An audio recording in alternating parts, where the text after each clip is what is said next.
Ladies and gentlemen, boys and girls, hello, welcome to the 50th episode of Cooper and Carey Have Words. I'm the Cooper part of that equation here in Florida, and over in Somerset, England, is the James Carey part of that equation. Hello, James. I'm thrilled to be part of that equation, and here I am in rainy Somerset.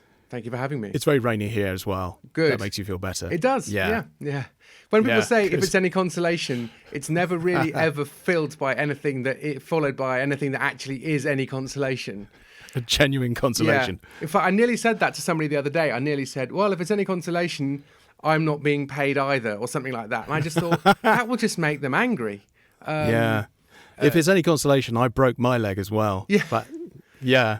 Oh, okay. Yeah, not so much. Now, if it's any consolation, though, James, we're going to be talking about apologies a bit more. Yep. And because it's our 50th episode, we thought that we would give some advice, some sage advice to our younger 20-year-old selves. Yeah. What would we say to ourselves if we had ourselves sitting in front of us? Absolutely. That was well put, wasn't it? It was, yeah. Succinct. Two wordsmiths trading mouthfuls. We really should write some of this down. And also, so you should be a writer or something. Yeah. Audio listeners will be interested to know that this is also being recorded in video. So you could go to the YouTubes and actually see our two grinning faces. And you will be able to see Cooper and Carey Have Words. Whether that becomes a regular thing or not, we don't yet know. We're seeing how we go with it. But we are speaking on a piece of software, which means we have to keep things short. So that's at least one small mercy. It's a blessing for people, isn't it? Yes. Absolutely. Yeah. So here we are. Cooper and Carey Have Words. Let's do this. So, James, why don't we talk about the follow up on some of the apologies stuff? Because we got an email, didn't we, from somebody that we probably shouldn't name because, as will become apparent, there's quite a personal pastoral situation here, which we don't want to get our friend in trouble or offend anybody here. So in the last episode we were talking about apologies and non-apologies, and this fellow said, or lady, it's a fellow, Who said, can say? Re your discussion on apologies, if you could feature it in your clearly a winsome musings sometimes, how would you deal with being accused of sin when rightly or wrongly you're absolutely convinced that, in brackets, while you accept that you're certainly a wicked sinner, very good Calvinist, you did not do the alleged wrong? Hard one to navigate. Right. And he had a case in point that he was accused of being aggressive, his words, not mine, by a lady, her words, not his, who was seeking baptism for her infant child. They chatted amicably, of course, about whether she could make a profession of faith / understood the gospel. Funny thing is that I thought it had gone incredibly well, so much so that I rang her brother to tell him about the encouraging conversation.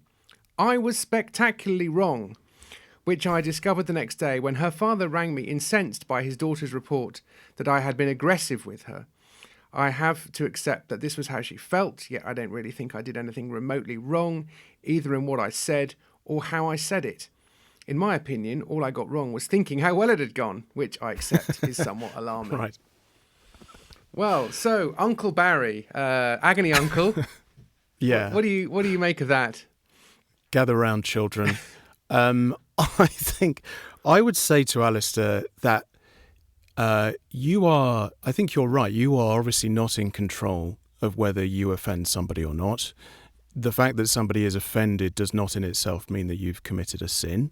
Jesus offended people all the time and yet was without sin. I think, though, a gentle answer turns away wrath is one of or wrath if you're from this side of the pond. I mean, you'd be wrong to say wrath, but sure. Completely wrong. Yeah. But it's, it's the way they do things there, yeah. It is. They also say herbs instead of herbs. Yeah, I've never always understood found that. Maybe we can discuss that later. Yeah. It's a bit strange. Yeah. But I think this is one of those moments where a gentle answer might turn away wrath. You could at least say, I think it's possible to apologise for giving offence when none was intended. Yeah.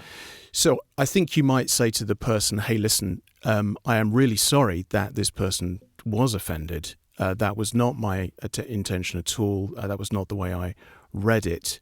And it might be helpful to actually tease out what it was exactly that the person was offended by, because let's face it, quite often what people say they're offended by is often not actually what they're offended by. So in this particular situation, it may be that this lady was not so much offended by the tone, but actually offended by the theology that was being advanced. It might be good then to just tease that out a little bit. But I think you're right, Alistair. I said Alistair, didn't I? We're going to have to cut that. Yeah. I think you're right. Alistair who? Yeah, exactly. Could be any Alistair, couldn't it? If that is indeed your real name. I mean, maybe you used to see it might have just been one I threw in there. Yeah. James is now sitting there thinking this is going to be an absolute nightmare to edit. Yeah, I'm going to leave it. The moment we get video involved, it becomes very difficult. And I think it goes... We might just leave it. Yeah. Anyway, it could be any lady, couldn't it? So, but yes, I think it is possible to apologise for giving offence when none was intended, but nevertheless to stick to your guns in terms of what the content of what was communicated. What do you think on that, James? Would you disagree with that? No, not necessarily. I think looking to apologise when no offence is intended or even expected, I think is fair. And the thing that I would be interested in is, what is the resistance in your own mind to apologising? And 9 times out of 10, it is basic human pride. And therefore, why would we want to dignify that by making that the main driver? It may be that this lady in question, she was also offended, and it was her pride that was offended, because it may have been that she felt excluded by this theology, in which case she has expressed that poorly and sort of construed it as offence at a tone rather than a theology. So I think in one sense we want to be principled about not apologising for things for which one needs to make no apology, but equally one doesn't want to sort of give our vanity and pride too much of a... I can use hand gestures there, honestly, on the video. It's great. It's great. Audio listeners only are missing out on me just waving my hand very briefly. I didn't even realise you had a body at all, let alone hands. Absolutely. So, basically a mouth on a stick. Keep waving them. Yeah. So I think one of the main sticking points is almost always our pride, and therefore we don't want to give in. Having said that, I was immediately put in the mind of Job, not to compare Alistair or Beverly, whoever you have, or whatever to be. His name is, Colin, David, Elsa. We can work our way through the alphabet if need be, giving us a false sense to cover up the fact that his name really is Alistair. Or might not be. Job is an interesting case in point, where they say, you've obviously done something wrong to bring this upon yourself. Now apologise or curse God and die. And Job says, I'm not going to do that. Yeah. And I really respect that, and I think we are invited to respect it. And then eventually he slightly moves away from his guns. He doesn't stick to his guns, and then he does start to blame God for certain things, and then God shows up, and it sort of gets quite strange. But I think there is a lot to be said for not apologising when you really think it is worth not apologising. But in a pastoral context, which is what this kind of is, it's possible to say, I'm sorry if I have unintentionally caused offence. I hope that you don't think that I have done that on purpose. And if anything I've said isn't clear, then I'd love to clarify it. But by clarifying the offence, you may make it worse. If the person is not prepared to hear your apology or inquiry or whatever, well, there's nothing you can do about that. Exactly. At least it's clarifying, isn't it? Yeah. You can find out whether it is the theology or something else. And this is one of the key reasons why I don't think either Barry or I have any interest in this kind of pastoral work, in terms of, being a minister, running a church, all that kind of stuff, because you have to deal with these things an awful lot. And I think that must be very, very tiring. I think so. And I can think of instances where somebody has said something to me which I can see later was completely innocuous, but because unbeknownst to them, they had put their finger on something in me that was a real sore point, I'd then sort of obviously took it very badly. But that was, I think that, as you say, it says more about us than it says about them. Yeah. And think about the physical version of that rather than the verbal thing. If you were standing somewhere and then you took a step back and you stepped into somebody, you didn't know you were there, and you don't have eyes in the back of your head. Yeah, but if you're British, you apologise for you that. would apologise even if you're the one. instinctively anyway. Yeah. But if you took a step back, it is not unreason. It is not foolish or being soft to say, "I'm terribly sorry, I didn't see you there." Yes. That would be okay, and even non-British people would do that, wouldn't they? Please tell me. Well, I hope so. Maybe some of our international listeners can tell us if that's Well, standard. there you go. I mean, maybe that's. But I think Yeah. the physical version of that is worth thinking about. And if there was somebody behind you, you didn't know they're there, you step back into them. You didn't intend to cause them offence, but saying, "Oh, I'm so sorry," that would be okay, wouldn't it? I think so. Yeah. I think yeah, absolutely right. Obviously, there's a lot more we could say on the subject of apologies. We didn't really get deep into the weeds. You know, how do you deal with a situation where a person isn't repentant and so on? But if those are things which interest you, then let us know, and we can hopefully bring our unique brand of poorly thought through incompetence to that subject as well. I like to think so. I like to think so. Yeah. James, we were going to talk a little bit about what would we say to our 20-year-old selves? Looking back now from a position of great wisdom, as we are. I'm 47, going on 48 in November. How old are you now? I am now 43. I will be 44 in October. That's great. And obviously over that time you've amassed all sorts of wonderful wisdom. What were you like as a 20-year-old? As you look back, what was your character like? Well, I don't think you can answer that question. I think you'd have to know. I mean, it's impossible, really, isn't it? Because you would have to ask somebody who knew me, aged 24 or 20, and then hadn't really seen me since, and then say, "Oh, do you remember you were at university with James Carey? What was he like?" Well, let me ask it this way then: somebody who was a good friend of yours when you were at university, if you were to ask, maybe you still know somebody like that, and you were to ask them, "What was I like?" What sort of words would they throw into the soup there about, I don't know. I don't think they'd be wildly different to how I am now. I don't think we do change massively. I think maybe our internal monologues change a fair bit. And the way we present ourselves sort of changes a bit. But I think I don't know. I think I've always been the sort of person who I like having lots of different friends in lots of different sort of groups and things. And so actually at school, I remember I used to sort of float between lots of different groups rather than be a sort of in any one particular group. And that was always... social butterfly. Yeah, to some extent. And that was always fine by me. Yeah. I would like to say a keen observer of life. Others would say outcast. It's very much one man's hardly butterfly different. Is another man. We can all bandy words around. Yeah, herbs, whatever. So I think, I don't know. I guess I don't think I'm fundamentally different in that my main propensities are still there, and I don't seem to have got on top of them, which is I like people to think how well connected I am, and I like people to think I'm clever. And I would very much like that not to be big the mistake case. doing this podcast. Well, there you go. Yeah. So because all I do is show how ignorant and friendless I am. But yeah. So I think as you look back, you are aware of changes. One of the only insights I sort of have on this. I mean, we've sort of set up this. What would you advise your 20-year-old selves? And we've got nothing. I've got nothing. Nothing. Absolutely nothing. You're doing great. Keep doing what you're doing. I do say, I think that probably the biggest change for me was not so much growing up as getting married, and then I don't think that's unusual. And I think then the change is not so much getting married as having children. And I sort of look back on pre-children James and think, who was that guy? And I look back on single pre-marriage James. I have no idea who that guy is at all.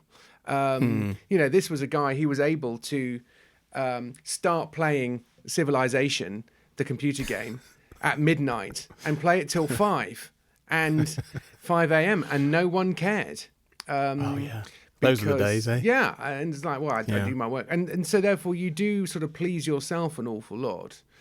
Yes. But also one key difference I do say, I say to my wife regularly, to beyond apologies for whatever disappointment she may be suffering from marrying me, I do thank her for saying, and I do say to her, if I weren't married to you, I would just work all the time.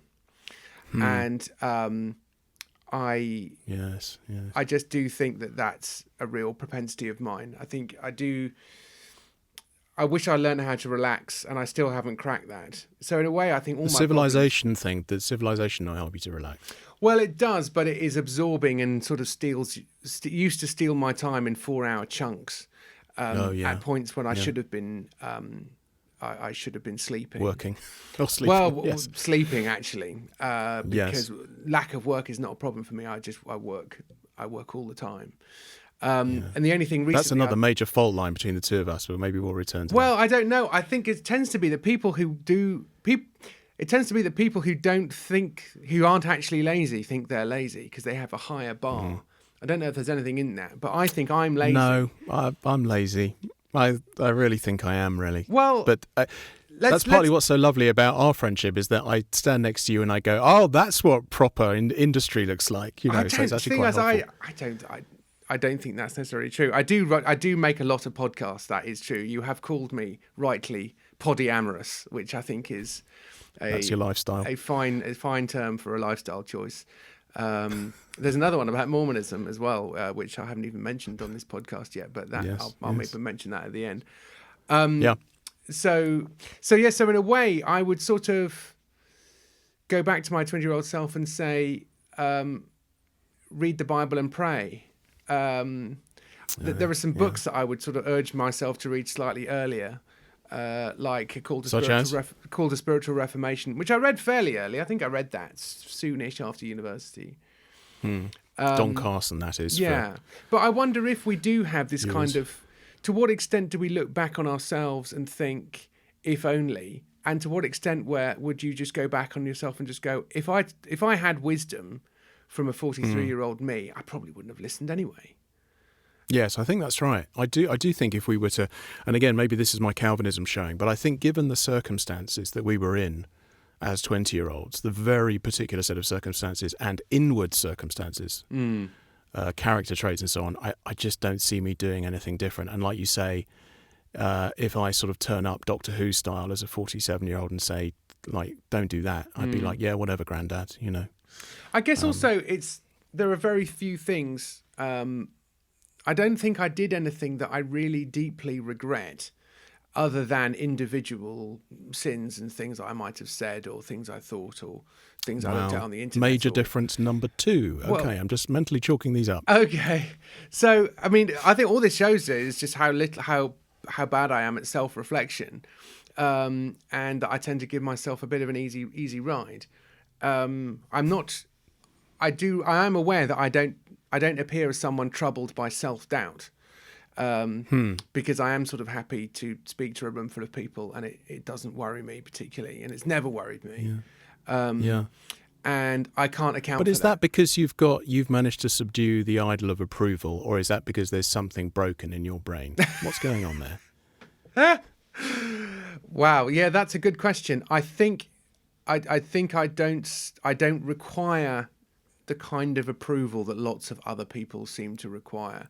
I certainly don't require the approval of strangers. So if I don't know these people, and I think because I have got a certain amount of confidence in my friends, I think, well, if the strangers think I'm an idiot, I guess that's fine because I don't really care what they think. And if they're friends of mine, they'll understand. Yes, that's true.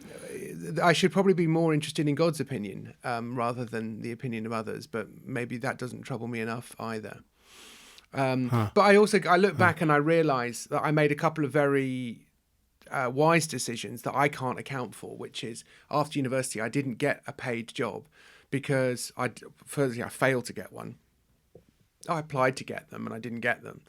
But then I realised I've got pretty good at living on £4,000 or £5,000 a year because I've just been a student. So I should probably if I want to be a writer, I should probably keep doing that now and earn no money. So by the time I, in God's grace, may get married and have kids, I might have actually cracked it by then and would be able to support a family.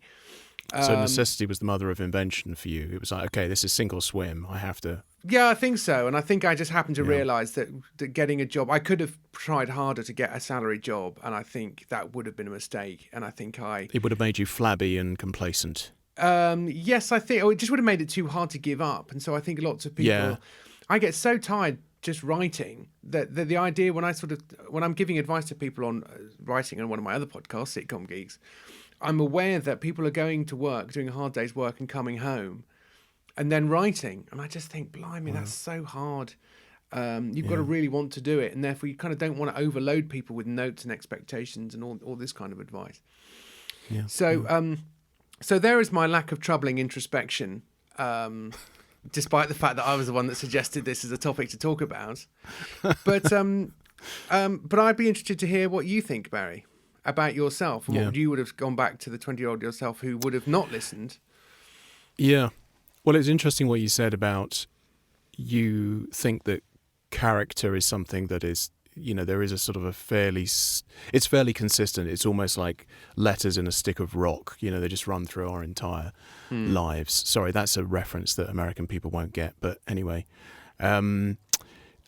I think that's right. We'll put a piece of rock on the screen. We'll put it below here so people can see what it is. There we go. What a piece of rock. Yeah. This is a seaside staple for British people. Yeah. A glossary is below. So yes, as I had a particularly demoralising time going through my dad's attic and discovering a box full of my old school reports. Okay. And these dated from, this would have been around about 81, 82, I think. So I've been 10, 11 years old. And it was remarkable how many things I recognised in my 45-year-old self that were being described by these teachers. Right. Which at the time, of course, I thought, well, how desperately unreasonable. I'm pretty hard worker. I'm getting reasonable grades. But the things which really struck me as being true were, Barry's definitely got ability if only he would apply himself more. It's all this stuff about there seems to be some sort of native ability in there, but he's a little bit lazy was the implication. Wow. And it's hard I do see that in myself now. I think you could delve into that and say, what's that about? And I think it's more procrastination than it is common and garden sloth, and laziness. I think the roots of it for me are, and this is where we start interfacing with what you were saying about approval.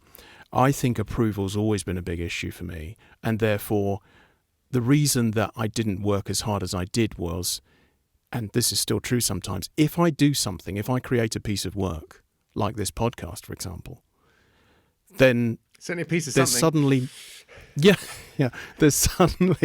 There's no, all right, Barry's putting himself out there. We now know, previously we just suspected he was a bit of an idiot, but now we know for sure because he's put that out there. And that's one of the reasons why I think I haven't done more work in the past, is because if I write this book, if I write this article, then I might be confronted with the awful fact of my own mediocrity, and so will everybody else. Right. Now, I realise that's a terrible idol. I mean, I just need to deal with that. And I think, by God's grace, I think I'm in a better place than I was, say, 10, 20, 30 years ago. But still, I think that's at the root of some of those school reports. That's interesting. A couple of things spring to mind there. One is I can only really remember one school report, now you mention it, and it was from describing me about age 6 or 7. And my form teacher said, he soaks up information like a sponge. And you go, yeah, still true. It's really good. And secondly, it was interesting how, so despite your self-doubt and lack of application, you went to one of the best universities in the world, which is not had to apply twice though, and practically, Okay. Yeah, it was not an easy ride, but yes. I didn't get in. You did. So I applied twice to Cambridge and I got rejected twice. I mean, that's how pathetic is that? From my second choice college as well. But it's more that I remember speaking to a guy who does recruitment, and he was the father of somebody I was at the university with, and he just said, oh yeah, we like Durham guys because most of them were rejected by Oxford or Cambridge, and they're used to failure, and we don't really recruit Oxbridge guys because they're terrified of failure, and we don't want to hire people who are too terrified to make a mistake. That's interesting. And you go, okay. I mean, that's, if it's any consolation, that's the title of this podcast, isn't it? If it's any consolation. That's what we in the trade call a callback. Yes. Very nice. So yeah, it was that was interesting, and I think interesting, isn't it? there is an element of fear of failure, which I think is common. Which weirdly I don't have that, and I don't know why I don't have that, because I'm kind of like. Well, I tell you what is a really good antidote to this, apart from common and garden repentance and just living for Jesus's approval, which you already have, is getting older. Yeah. Getting older is tremendously helpful. I was chatting to an older saint yesterday or Sunday, and he's in his late 70s, and he said, "I think I'm a much better evangelist than I was as a younger man, because now, like, I'm just not a threat to anybody, and I just don't care. I'm just old. I know Double everybody threat. looks at me and thinks, everybody thinks I'm just this ridiculous old guy, and that just gives me total bloody-minded recklessness and courage." So there's something wonderful about that. And I think getting older as well, just as somebody heading into his late 40s, there is less of a thing about approval, because if you're still trying to be cool when you're 47, like, that is not a good look on anybody. I'm not going to refer back to anybody we've talked about in previous podcasts, but that's a problem. That is a problem. Yeah. So. I mean, even if you're in your mid to late 40s and you work for Apple, you're still not that cool.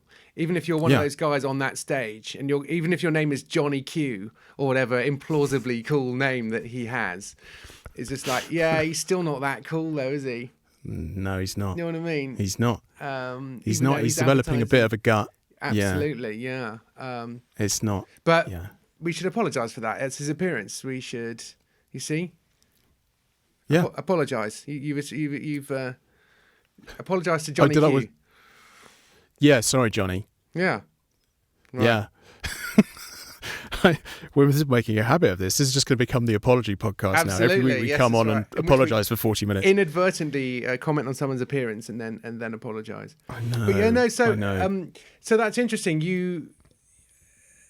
It feels like we've got a bit of a theme going, because also I think what we tend to assume is when we go back, we kind of are aiming some kind of Platonic Christian ideal of what a Christian guy should be, and that is very much set by our peers and our heroes, and we just think, I wish I was more of a Christian like that person or that person.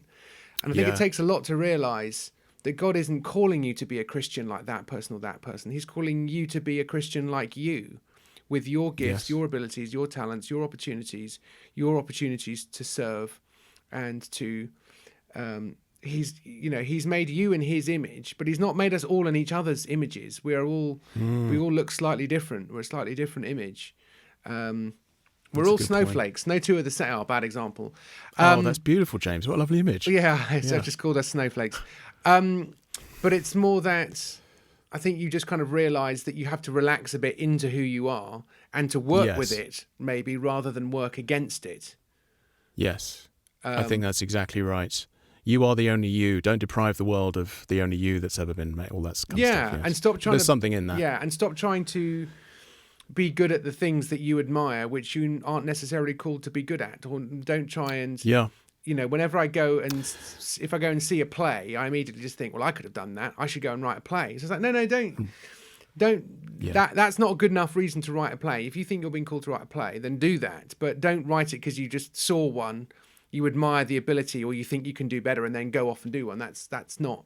Yes. And I think I catch myself a bit more doing that, and stop myself. I think that's.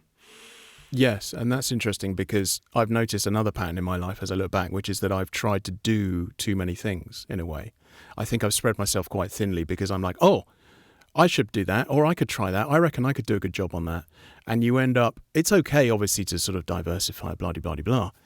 But I think one of the pieces of advice I might give to my 20-year-old self is don't be afraid to specialize. Like, go deep early and be really, really good at that one thing. Don't think that you have to be brilliant at everything. And what would that have been? That's a very good question. I imagine that would have been 20-year-old Barry's next question. All right, go deep on what? Tell me. Yeah. You get to see the future, future Barry. Yeah. How does it turn out? Oh, okay. Oh, look, there's a badger. Sorry, I should get back to you on that one. Yeah. That's a very good question, because it does touch on the fact that when you are that age, I didn't know what I wanted to do at all. I knew that I loved doing comedy. I knew that I loved writing and thought I was good at that. Although obviously when you go to university, you're suddenly surrounded by a bunch of people who are much more brilliant than you are. But yes, I think I would probably. It's difficult that, because if I'd said to myself, concentrate on comedy, I would have been even more heartbroken when a couple of years later all my best friends doing comedy said, actually, because you're a Christian, we don't want to do this with you anymore. So I don't know. Again, we're back to the wonderful thing is God was sovereign in that moment when I was 20. He took me where he wanted to take me, and so I'm comfortable with that. Well, maybe the 70-year-old Barry would know what the 47-year-old Barry should have told the 20-year-old Barry. Well, you see, that's the thing, isn't it? As you get older and older and older, you keep realising what an idiot you were 10 years previously. Yeah. It just never stops. It never stops. Absolutely. But that's quite encouraging, isn't it? There's something quite comforting about the fact that you know that in 10 years' time you're going to find yourself ridiculous again. And I think finding yourself ridiculous is an important piece of advice I would give my 20-year-old self. Which is one of my favourite things about G.K. Chesterton, is he found himself inherently to be preposterous, and I think that's a fine. And anyone who doesn't have a sense of their own absurdity, I think you want to be slightly worried about. But the more that can be cultivated, the better. Yes. Cool. Well, that's our attempt at introspection. Do you have any other deep-seated paranoias that you'd like to confess to that you should have? Well, I would say to my 20-year-old self, don't give up the piano. I would say that. But you and did. I would say I did. Actually, I gave up younger than that. But I don't think the world was deprived of a great concert pianist. But anyway, I would also say that 6 to 9 months is long enough to know whether you want to spend the rest of your life with somebody. Don't give it much longer than that, because then you end up ruining each other for other people. I think that would be one bit of advice I'd give. That's a whole other podcast right there, isn't it? Oh, it's a big can of worms there. Yeah. Big Pandora's box I've just ripped open. Yeah. Cool. Well, look, how much longer have we got here? I don't quite know. I don't have a ticking clock on this thing, so we're just. I wonder whether we should. We're gonna have to guess. Wrap this up. We should maybe recommend books or podcasts or anything that you're reading, listening to. I'm gonna persist with The Good Place, because people keep telling me that I have to keep watching it, and so I will go back to it. This is the Ted Danson comedy on Netflix, is it? Yes, that's right. Yeah. So there's that, and then I'm currently reading this book by Hans Rosling called Factfulness. And it's particularly about, there was another book recently about how the world is basically getting better and is wonderful. But this book is more about the fact that Hans Rosling, who is like a statistician kind of chap, he's particularly interested in how not only is the world getting better, but we are so determined that it's getting worse. And that the number of people who are getting poorer is increasing. And, and he's sort of very, very, from a completely non-Christian perspective, he's very, very cheerful about the fact that really everything is going quite remarkably well. And I haven't got all the way through it yet, but it has really interested me why we are so desperate, especially in our sort of post-Christendom culture, to basically say everything's awful. Yeah. And it really and it feels like you're ruining it if you say, of course, although some rich people have got super rich, the number of poor who are no longer absolutely poor is really, really bad. It's got way better in the last 30 years alone, let alone 60 years. And then people go, well, you still wouldn't want to live on $5 a day or whatever. No, that's right. But $5 a day is quite a lot if you're used to $1 a day. And the point is that things are getting better. Well, they're not getting better fast enough. Well, okay, well, that's a different thing, isn't it? I mean, that's how fast would you like So why do we go? do this? Presumably he talks about that. What's the addiction to making I don't know. He he doesn't have any insights on that at all. And maybe that's a thing for another podcast. But we are determined to despise things that God is blessing. We are determined to say that's not a blessing. Isn't it amazing how, but maybe it is the kind of God's global kindness and grace to us, because millions and millions of people are becoming Christians in countries that we happen to not live in. And maybe a sense in which God is blessing the world and these poorer countries because they're not turning their backs in quite the same way. But we hate that idea in the West because we are now post-imperial hand-wringing nihilists. And therefore... it's very narcissistic in a way, isn't it, to sort of say, the world was in a bad place because of us, and now globally, climate change and everything, we've done that, and only we can stop it. It's like, wow, I think those are quite Messiah complex. Bold statements, and we're not going to get onto climate change in this episode, at least. I don't require the approval of other people, fortunately, when it comes to views on climate. Right. But can of worms. Another one, just ripping it open I there. know. That's great. So, that is really interesting me. How, and actually, the more intelligent you are, the better educated you are, the more it is more likely that you will be wrong about how much better the world is getting in terms of infant mortality, poverty, women dying in childbirth, levels of female education across the world. The cleverer you are, the dumber you are, as far as that is concerned. Right. I mean, a part of it is that happiness writes white. I mean, it's that idea that, if you're in the media, you're running CNN or whatever, you're not going to cover a bunch of stories about how everything's got brilliant. Exactly. So there is a very public and unavoidable narrative, no matter which channel you switch to. Yeah, and the toxic effect of rolling news is possibly one of it. And I think that does ring a bell. He might have said, I realise that good news stories aren't very interesting.